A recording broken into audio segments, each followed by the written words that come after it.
As I start this video, the first thing I want to say is my heart goes out to the family of Mr. Porter. His actions is causing the family suffering, and that is a shame. He left the police officer absolutely no choice whatsoever. I mean, it's clear cut in the video. And there's people in the community that are saying otherwise, and it's absolutely ridiculous. You need to put yourself in those officers' shoes. They're looking for this gentleman. They've just seen footage of him holding a knife to a person's throat at Kroger's, the security officer. So they know he's already armed. And when you watch this video, pay close attention. The officer that exited the passenger side of the police car didn't even have his gun out. Here's a snapshot from the video. Look, the officer has one hand on his radio, probably calling for backup because there's a struggle going on. And he now has his hand on his service weapon. Now, he doesn't even exit the vehicle with his gun in his hand. They had no intention of it going to this level. When you see this video, as soon as the officer driving the car opens his door, Mr. Porter attacks him. What is the officer supposed to do? What would you do in this situation? Are you just going to sit there and let the guy stab you? Or let's say you got a carry concealed permit. You're going to pull your gun and you're going to shoot this guy. What are you going to do? And for people in the community to actually have the nerve to say that the officers was wrong is pathetic. What in the hell are you looking at? I mean, I cannot ever recall seeing a video so clear as this one. Mr. Porter didn't even give the officer a chance to exit his vehicle. He lunged at him as soon as the officer opened up his car door. But yet we have people in the community in Cincinnati that like to just call. Doesn't make a difference what the police do. They want to call foul on it. And it's BS. And the thing is, it's not just the white community that's getting upset over this. It's the black community that's getting upset over this too. Because you got the situation with Black Lives Matter. The only time you ever hear from Black Lives Matter is when an officer is involved. How many shootings are black on black? One black taking another black's life. You don't hear about Black Lives Matter then, do you? It appears to be, for me, from one race looking at another race, that the only time Black Lives Matter is when a police officer is forced to draw his weapon. Now, right off the bat, let me say, the situation with the police officers, they're not all justified. I will agree with that 100%. But the bottom line is, if you were to comply, 9 times out of 10, situations wouldn't happen. I'm going to play a video for you dealing with a civil rights activist going through a scenario like some of the things these officers face on a day-to-day basis. He was one of the leaders that headed up a march going to a police headquarters in a city dealing with an officer-involved shooting. Watch how this scenario totally changes him. Totally puts his mindset at a totally different way to look at things. This is one of the leaders in the black community. And again, watch how this changes him. Tonight at 9, he is one of the most outspoken critics of police use of force here in the Valley. But he gets some on-the-job training about use of force tonight. Very interesting stuff. Reverend Jarrett Maupin led protests and marches after Phoenix police shot and killed an unarmed man. Well, tonight he gets a chance to experience the split-second decisions that police have to make when encountering a suspect. And our Troy Hayden was right along with him tonight, getting the training as well. This must have been eye-opening. It was a really interesting experience. You know, we've all watched those protests all over the country after police officers are accused of shooting people who aren't armed. But what would happen if one of those protesters felt what it was like to wear a badge and then be put in a life or death situation himself? So I'm going to have you put the holster on right inside your belt loop there. Jarrett Maupin gets his weapon. You might recognize him as a high-profile organizer in the minority community. Just last month, he led marches on Phoenix Police headquarters after an officer shot an unarmed man. We want his badge. We want his gun. We want his job. Today, he accepted an invitation to look at things from the other side, agreeing to go through a force-on-force training session with the Maricopa County Sheriff's Office. 3 scenarios where you have to decide to shoot or not shoot. Scenario 1 is a call about a man casing cars in a parking lot. Maupin approaches the man and starts asking questions. What? Where you have your hand in your gun? You're looking for your vehicle. What kind of car do you drive? Where you have your hand in your gun? What kind of car do you drive? It's my car, man. Oh. Maupin, the officer, is shot. It happens that fast. At what time did you think that it was time for you to address the use of force that was given? When he came to the back of the vehicle, okay. and was hiding, you know, I could sense something was wrong. Scenario 2, a call of 2 men fighting. What's going on today, gentlemen? What's wrong with you? What's going on today, gentlemen? What do you want? What's happening here? What's wrong with Back you? up. Huh? What are you doing, man?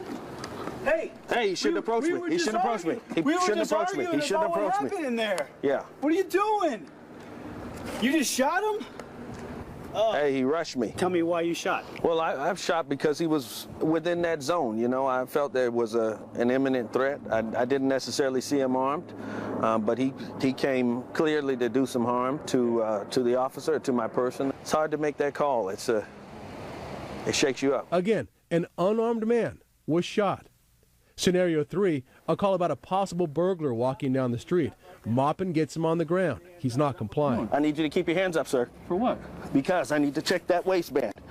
Well, why? What are you doing, Because I don't know what you have under there. Everybody, look at this guy. What are you doing? No shots fired, but the suspect did have a hidden knife in his waistband. I went through the scenarios too, without seeing what Maupin did. So, do you have keys, or do you have anything to show me that? Don't worry about it. No, I need to talk to you. Come on out over here.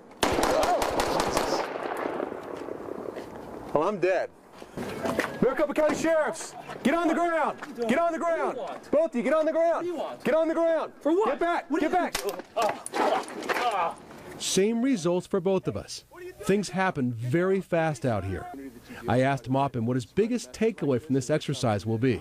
I didn't understand how important compliance was, but after going through this, yeah, my attitude has changed. This is all unfolding in 10 to 15 seconds. People need to comply with the orders of law enforcement officers for their own sake. Thanks to the Maricopa County Sheriff's Office for taking us through that today. It was an eye-opener. That's a tremendous admission that Reverend Maupin just made. Right. That you need to comply for your own safety. Right, and he saw it. I mean, he plainly shot a man who was not armed but was coming at him, and he felt, you know, that he was unsafe at that point, that he was coming after him, and he fired. Yeah, and I don't think any officer goes into work thinking, I'm going to shoot and kill somebody today. But No. these interesting, things happen, like the guy coming from behind the SUV, boom, and you're dead. And you are. 6 shots he got off. How did you feel about those scenarios when you were going through them? Did it change your perspective? Yeah, I've been through one of these before about 4 or 5 years ago, but it just reinforced how fast things happen. And you think at the time, oh, I can think through this and I can figure this all out. No, it's boom, it's just there. Yeah. It's that fast. I have a lot of respect for Maupin for going through that. Yeah, I agree. I do too. And agreeing to go through that and seeing it from the other side as well. Do you think it changes the way he approaches these issues going forward? He says he's going to go out into the community and say what he said at the very end there. You have to comply with what police officers tell you. Let everything sort out at the end, but just do what they tell you right then and sort things out afterwards. Right. Interesting. Interesting. All right, thanks, Troy. Good stuff, Troy. Thank you. Look at the scenario he just went through. Some of that scenario is exactly what just happened here. That gentleman charged him as he was pretending to be the police officer. He got charged, and he said he got in his space. He had no choice but to shoot an unarmed man because he was in that space. This gentleman was on top of the officer with a knife in his hand. So think about that. If you've got somebody that's highly respected in the community, and this can change his mindset, maybe you need to look at everything before you start complaining. And again, my thing with Black Lives Matter is that it irritates the hell out of me that you only hear about them when there's an officer-involved shooting. And you got so much black-on-black crime. Here, let's just take a look at exactly what I'm talking about when it comes to black-on-black crime that you didn't hear a word out of Black Lives Matter about.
Just want to say this next clip shows some brutal violence of a shooting.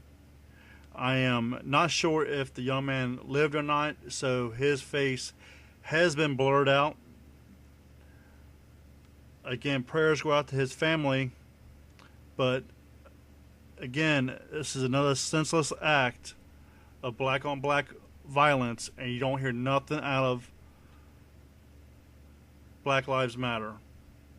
And as far as I'm concerned, all lives matter. And anytime there is unnecessary violence in the community should be lashing out against this. And the only time Black Lives Matter has anything to say, it appears, is when it's a officer-involved shooting. Again, my prayers go out to the family of this next victim.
Earlier in this video, I stated that everybody's fed up with it, including blacks.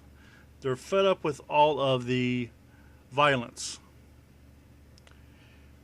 Here you see the mayor from Rochester, Miss Warren, and apparently there was just a shooting in her town. But nobody saw a thing. Apparently in this busy area of town, I've been to Rochester before, in this busy area of town, nobody saw these people get shot.